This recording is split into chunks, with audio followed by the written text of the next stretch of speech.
one trigger that prompted me to write what I wrote. I've been quite disturbed with the kind of hateful messages that have been circulating on social media.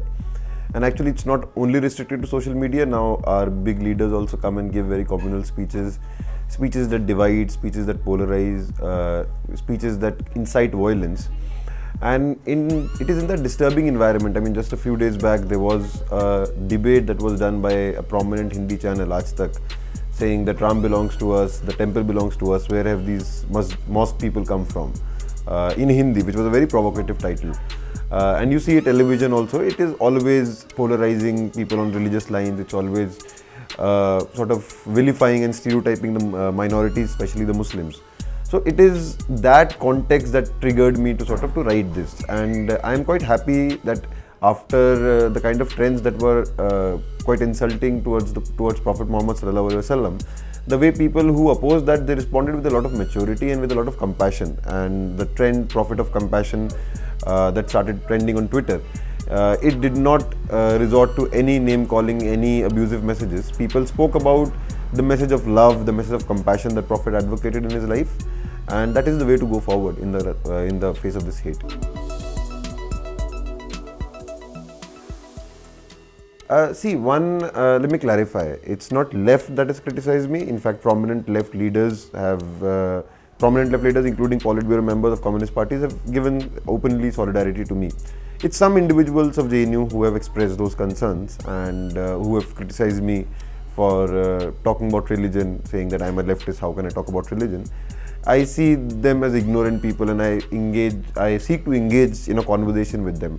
But that's not the focus actually. The focus is, and the thing that we need to be actually thinking about, see, these trends is not about, these are not harmless tweets that are circulating by the right wing. It is being done with the intention to polarize. It's being done deliberately in an organized way with the intention to attack the dignity of Muslims. And it's not different from mob lynchings. It's not different from communal violence. It's not different from hateful speeches that ministers do. All of these things flow from the same source, that is hatred for the minorities. And that is all becoming all pervasive today. And it's not just Muslims. Anyone who's concerned about the situation in the country right now needs to speak out against this. I mean, it's not the responsibility of Muslims alone to speak out against this hate. In fact, those people in whose name this entire polarization is being done, that is people of the majority community, they also need to come and speak out.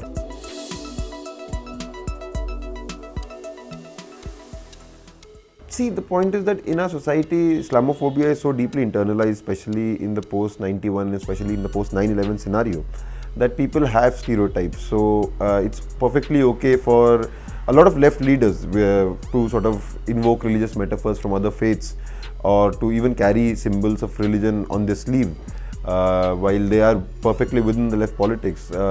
Muslims, there is this additional burden of looking secular, appearing secular, and secular also in a very restricted sense of the word.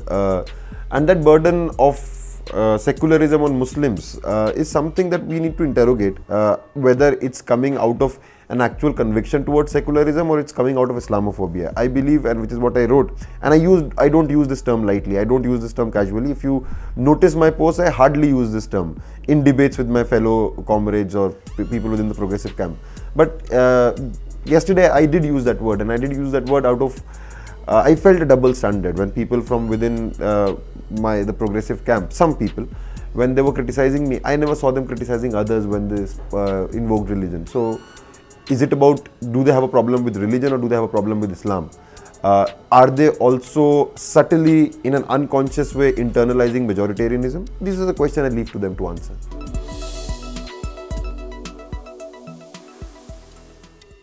See, I am absolutely an unapologetic Muslim. I am not ashamed of where I was born. As far as what is my relationship with my religion, I don't need to make that public. Neither the Constitution of India nor Islam as a religion requires me to make my devotion to God public. That's a pact between me and God. So I will answer God there.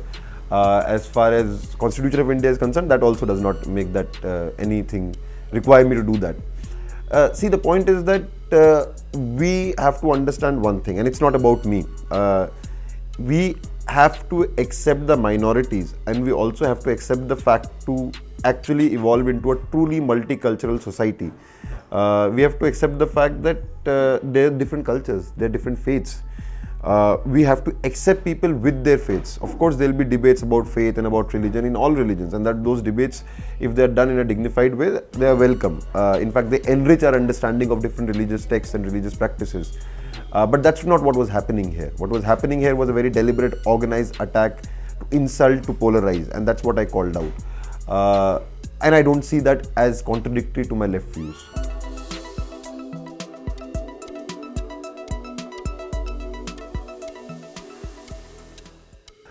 See, I don't know what you mean by apologetic Muslims. What I actually know is that Muslims right now feel a sense of frustration, they feel a sense of betrayal. And when I'm talking about Muslims, I'm talking about the Muslim masses. I've traveled extensively over the past few years across India. I've traveled to places where Muslims are in a sizable population. I've spoken in all gatherings where people of all faiths have come, including Muslim majority gatherings. And what I felt by every gathering, be it before the 2019 Lok Sabha elections or be it after the 2019 Lok Sabha elections, I felt a sense of frustration at the fact that no one talks about us. No one talks about the atrocities and the oppression that we face. The BJP is not ashamed of standing and garlanding lynchers, people who are convicted by courts. But the so-called secular parties can't even visit the families of Akhlaq, of Tabriz Ansari, of Pehlu Khan, of Junaid. They want to distance themselves from the Muslims. If you look at the areas where Muslims are living in sizable population in the country, these are one of the most backward areas, be it Murshidabad of West Bengal, be it the entire Simanchal belt of Bihar, be it ghettos even in Delhi, be it the place where we are doing this interview.